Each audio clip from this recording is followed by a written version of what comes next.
I'm TV6 meteorologist Eric DeBroca, and here's your latest Weather on Demand forecast. It was another very hot and sunny day across Upper Peninsula today. Notice not a lot of cloud cover, especially across, I'll say, 2/3 of the peninsula. We started to see some high clouds mainly across the western portion around 11 afternoon, and then they started streaming, and now we see some showers and thunderstorms associated with those clouds, particularly in that direction. Very steady, heavy rainfall going on places near Ironwood and even just on the other side of the state line and just west of Iron River as well. That rain right now is confined, though that is going to be changing as it slowly moves off to the east. We did also have some hail reports down in southern Marquette County near Gwinn, about a half an inch to 6/10 of an inch of rainfall, and that threat will eventually slide to the east as well, but will diminish because we lose that daytime heating from the sun.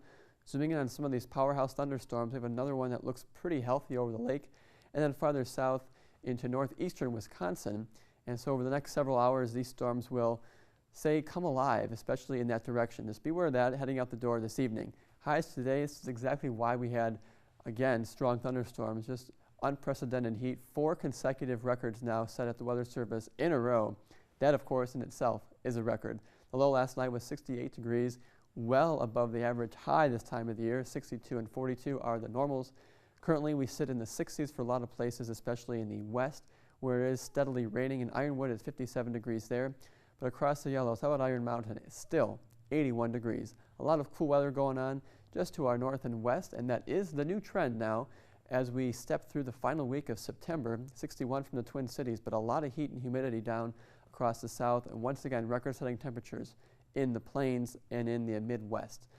Muggy meter, get that out for at least another day because we're going to be feeling the humidity mainly from the rainfall tomorrow. Still, though, we reach comfortable levels, whereas the last, say, 4 or 5 days have been very humid. Once that front finally passes through, we are talking about very comfortable and cool conditions for the remainder of this week.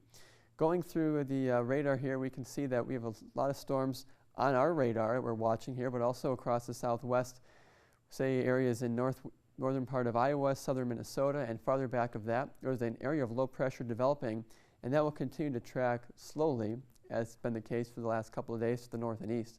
Stacking up the rain totals, though, it looks like rain will stay heaviest off to the west, where just want to show you an idea of what the computer models do here. We see the greatest threat, 2 inches is kind of the extreme end of things, but really the main takeaway from this is that if you live in the western UP, get ready for a nice soaking rain, and the disparity here across the east, not a whole lot of rainfall as we step through Tuesday. So lows tonight will be generally right around 60 degrees, cooler west, warmer east, scattered to stronger storms in the west.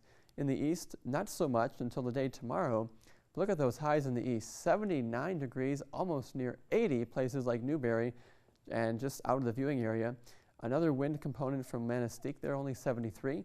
Now Marquette 72 degrees, but look, check out the 60s. In the western UP, only 63 from Ironwood. Sure seems strange to see some 60s back on the map. Now your TV6 extended forecast. Finally, we say goodbye to the heat. I'll say once and for all, at least the record-breaking stuff. 60 on Wednesday too, a little bit warmer up to the south, and the rain moves back in for Thursday. Sets up a very cool beginning to the weekend, only in the low to mid-50s for Friday, but really, once that moves out, high pressure takes control of the weekend, and beautiful sunny skies, temperatures in the low 60s.